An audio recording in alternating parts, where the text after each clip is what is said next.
સોમનાથના વેરાવળમાં collector દિગ્વિજયસિંહે ગેરકાયદેસર દબાણો દૂર કરવા મીટિંગ કરી। વેરાવળ પાટણ શહેરમાં મુખ્ય રોડ પર ગેરકાયદેસર દબાણો, લારી ગલ્લા કે કેબિન ધારકોને હટાવી કાર્યવાહી કરવા અંગેની મીટિંગ યોજાઈ હતી।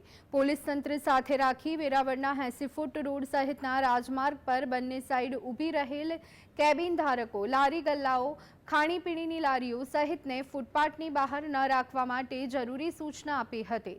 તેમજ ફૂટપાથની બહાર કોઈપણ વાહનો અને ટેબલો ન રાખવા અંતિમ ચેતવણી અપાઈ હતી, જેનું તમામે કાયમી ધોરણે પાલન કરવાનું રહેશે। આજે રોડ ઉપર જે ફૂટપાથને દેખાય છે, ફૂટપાથ ઉપર જે આ લોકો આગળ સુધી આવી ગયા છે લારી ગલ્લા, આપણે કોઈ ધંધો બંધ નહીં કરવો, પણ એક ચોખ્ખાઈ થઈ જાય એટલા માટે ફૂટપાથની ઉપર ઊભા રહે અને એને જે કાંઈ ધંધો કરવો એ ફૂટપાથની લાઇનમાં જ કરે, ફૂટપાથની નીચે ન ઊભા રહે। આમાં એવું થાય છે કે આ લોકો રિપેરિંગવાળા હોય કે નાસ્તાવાળા હોય એ પોતે જ અડધા રોડ લગીને ઊભા છે, પછી આવે એ પાર્ક કરે અને આ રોડમાં નીકળવાની જગ્યા નથી રહેતી। આ 80 ફૂટનો રોડ છે, પણ ખરેખર તો મને લાગે આ 30-35 ફૂટ જગ્યા વાપરવા મળતી છે।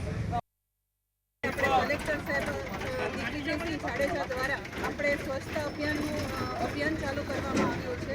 આજથી અમારા રોડની સફાઈ યોજના ચાલુ કરવામાં આવી છે। આજે અમે 80 ફૂટના રોડથી લઈ અને આખો રોડ લઈશું, અમે સફાઈ કરશું અને ખૂબ આખા એરિયામાં, આખા બધા જ વોર્ડમાં કલેક્ટર સાહેબ ફરશે અને સફાઈ યોજના હાથ ધરશે।